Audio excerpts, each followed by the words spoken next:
आज हम लोग प्रीलिम्स 2023 के प्रीवियस ईयर क्वेश्चंस को हल करने वाले हैं। चलिए, हमारा जो पहला क्वेश्चन है, धान्यकटक जो महासांघिकों के अधीन एक प्रमुख बौद्ध केंद्र के रूप में समृद्ध हुआ, निम्नलिखित में से किस एक क्षेत्र में अवस्थित था? हमारा जो पहला ऑप्शन है वो है आंध्र, और दूसरा जो ऑप्शन है वो है गांधार, और तीसरा जो ऑप्शन है कलिंग, और चौथा ऑप्शन जो है वो है मगध। तो अपने क्वेश्चंस पर आते हैं। हमारे क्वेश्चंस में जो धान्य कटक है, तो धान्य कटक का एक पुराना नाम है जिसको धरणी कोटा के नाम से जाना जाता है। और धान्य कटक जो महासांघिकों के अधीन एक प्रमुख बौद्ध केंद्र के रूप में समृद्ध हुआ, तो यहाँ पे जो महासांघिक है, तो महासांघिक मैं मतलब बता दूं आपको, तो महासांघिक जो होते हैं वो बौद्ध धर्म में बौद्ध गुरु होते हैं, जो लोग पीले कलर का वस्त्र पहनते हैं और बहुत बड़े उसमें ज्ञानी माने जाते हैं। तो कहने का मतलब एक लीडर होता है जो उसका संचालन करता है, तो उनको महासांघिक कहा जाता है। तो यहाँ पे तो इनके बीच रह करके जिन बौद्ध स्थलों का क्या हुआ था, वो समृद्ध हुए थे, उन स्थल को देख के बताना है हमें इस ऑप्शन में कि कौन सा यहाँ पे स्थल कहां पर स्थित था। तो हमारा जो पहला ऑप्शन है वो है आंध्र, वो आंध्र प्रदेश के गुंटूर जिले में आंध्र प्रदेश है। आंध्र प्रदेश में एक जिला है गुंटूर, और उसके बगल में एक जगह होती है जिसका नाम है अमरावती, ये वहां पर स्थित है।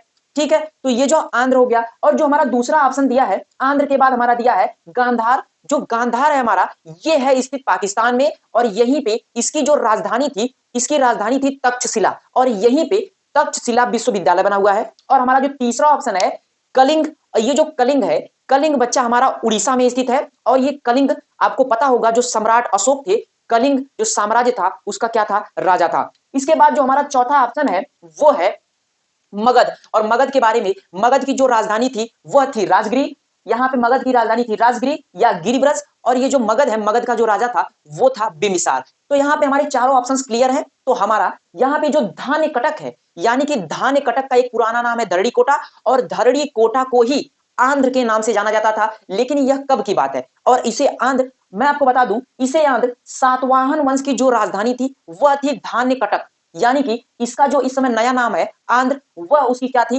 राजधानी थी। और जो सातवाहन वंश है, सातवाहन वंश जाना जाता है किस लिए, सातवाहन वंश जो बौद्धिस्ट थे, यानी जो महासांघिक थे, उन महासांघिकों को संरक्षण देने के लिए, या उनकी बातों को, आज्ञा का पालन करने के लिए, या इन्हीं राजवंश की सुरक्षा के लिए उनको जाना जाता था। तो जो हमारा यहाँ पे सातवाहन राजवंश है, उसकी जो राजधानी थी वो कौन सी थी, आंध्र। तो यहाँ पे जो हमारा पहला ऑप्शन है वो बिल्कुल करेक्ट हो जाएगा कि, और यह जो स्थान है धान्य कटक, यह धान्य कटक स्थान हमारा कहाँ पे स्थित है, वो स्थित है हमारा आंध्र में, जिसका नाम इस समय वर्तमान में धरणी कोटा, या इसका पुराना नाम आंध्र धान्य कटक और धरणी कोटा था। तो यहाँ पे हमारा जो करेक्ट आंसर है वो हो जाएगा हमारा 1। इसी तरह आपको बहुत ढेर सारा एक्सप्लेनेशन अगले वाले